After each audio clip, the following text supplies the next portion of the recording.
Hello, welcome to my YouTube channel. This is Hope Chemist.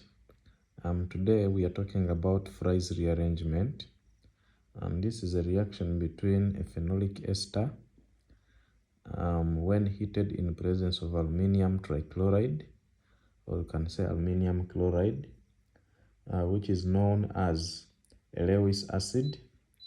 When this reaction takes place, we get a rearrangement from the phenolic ester to ortho and para isomers of acyl phenol.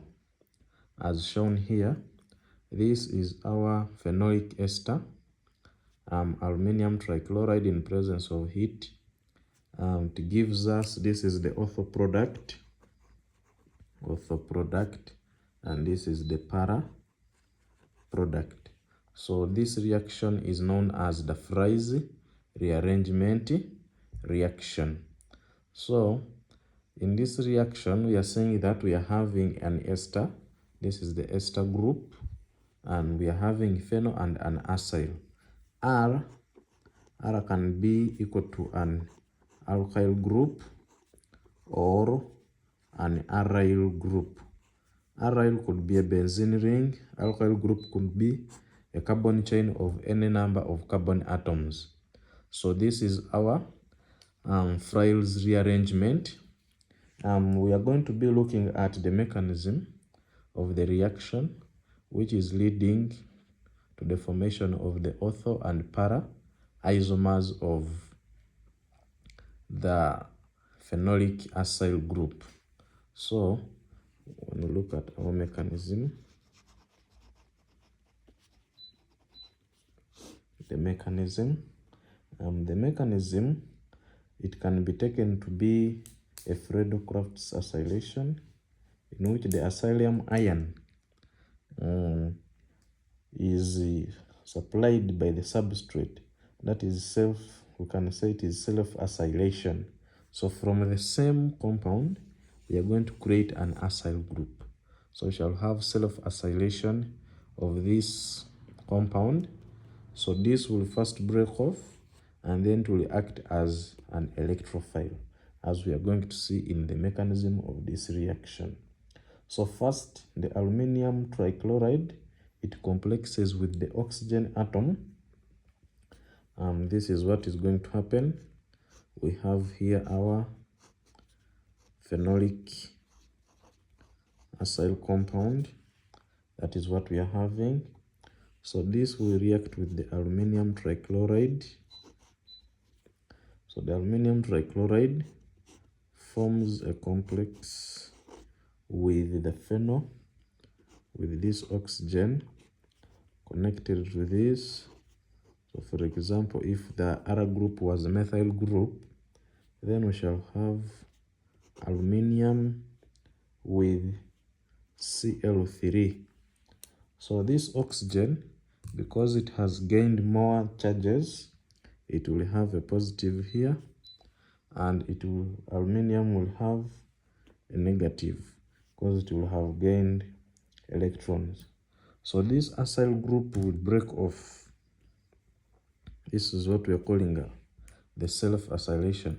So we are having an acyl group breaking off, and from here our next stage is leading us to negative MECO,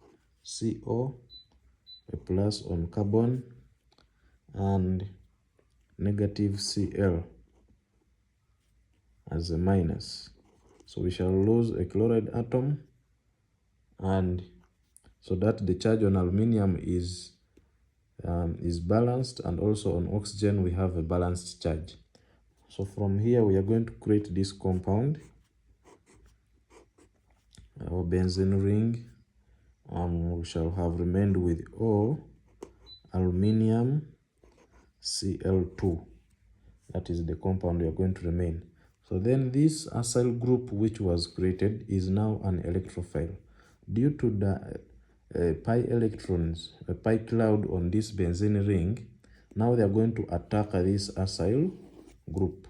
So we are going to have an attack to the acyl group COME. The pi electrons will attack that carbon in such a manner, and then of course this distorts the electron cloud. So we shall have something like this one here. So we shall have our O, AlCl2. The whole of this is not complete. We have a plus here. So this charge, we have created a C carbon-to-carbon bond of the acyl, and then the hydrogen atom, which was previously present at that position. So to restore the electron cloud in the benzene ring, this hydrogen atom is lost. To restore that, and then what we shall have, we are going to have our benzene ring having the full electron cloud in the ring. Then we shall have O, AlCl2, and our acyl has been attached to the second position, or we can call the ortho position. So from there, to remove this acyl, this aluminium dichloride, we are going to hydrolyze this. So when you hydrolyze with water, we shall have formed OH, phenol, and our acyl has been attached to this position. So this is the mechanism which we shall have followed to form the ortho product. So the same thing will happen if this attack is from the para position. That is how the para product will be formed.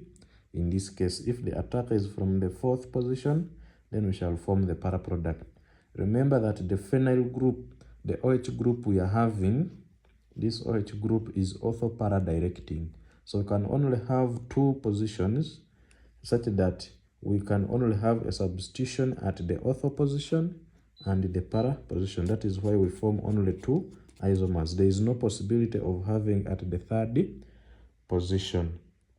So that is our mechanism. So we have various applications of this phase rearrangement applications. So this phase rearrangement is important in several occasions, as we are going to have some of the few examples. For example, if we are interested in getting phenolic, if we are interested in getting phenolic hydroxyketones, aromatic hydroxyketones, so there is no direct synthesis for that.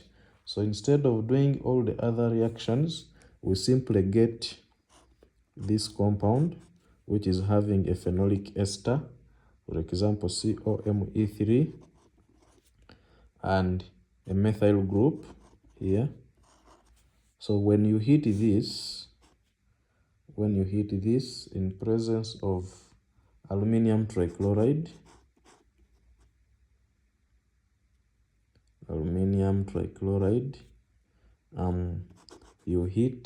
you will form this compound OH. The methyl is present, and then this, with respect to the position where the ester was, we shall have formed an acyl group at the position 4, and this is going to be our major product. So that is application number 1. Then application number 2, we can also have esters of catechol giving acyl catechols. Esters of catechol giving acyl catechols. So what do I mean by esters of catechol? So when you look at this, O COMe, and here O COMe. So this is an ester of catechol. Catechol, we know catechol is phenol two hydroxy groups present at position 1 and position 2 of the benzene ring, that is catechol. So when you heat this with aluminium trichloride, when you heat that with aluminium trichloride, we are going to form these isomers of catechol, OH, OH, and COMe, then plus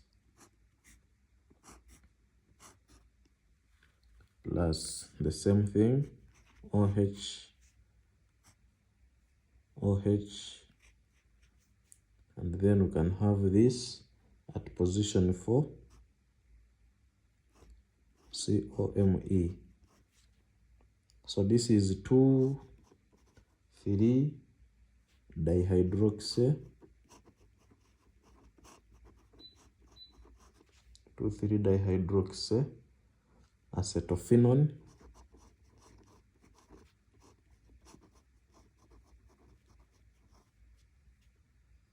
so we are forgetting that, but it should be there, 2,3-dihydroxy acetophenone. Then of course this we shall be at 3,4, because the hydroxy will first name the hydroxyl groups, so that will be at 3,4 dihydroxy acetophenone. So this group acetophenone is going to be our product. So this will be the major product. Then something else we should note is that this reaction is based on temperature. So depending on the temperature, since we are getting ortho and para products, so when the temperature is below 100 degrees Celsius, it is the para isomer which is most stable, and that means it will be the major product. Then at high temperatures greater than 100 degrees Celsius, the ortho isomer is the major product. So because the intermediate of ortho product is stabilized by chelation, so that is why it is thermodynamically more stable at higher temperatures. So we should not forget that. So now this one we are saying that ortho is stable at greater than 100 degrees Celsius, and para is stable at less than 100 degrees Celsius. So that is our today's lesson. Feel free to comment, like, and subscribe. From the comment section, you can give us areas of improvement and also give us more work. The one you are interested in, a reaction that you have doubt with, we can work on it. Thank you for watching today. Please don't forget to subscribe, like, and share, and also give us comments in the comment section. Thank you. Let's meet again in my next video. I'm Hope Chemist. Thank you. Have a nice time.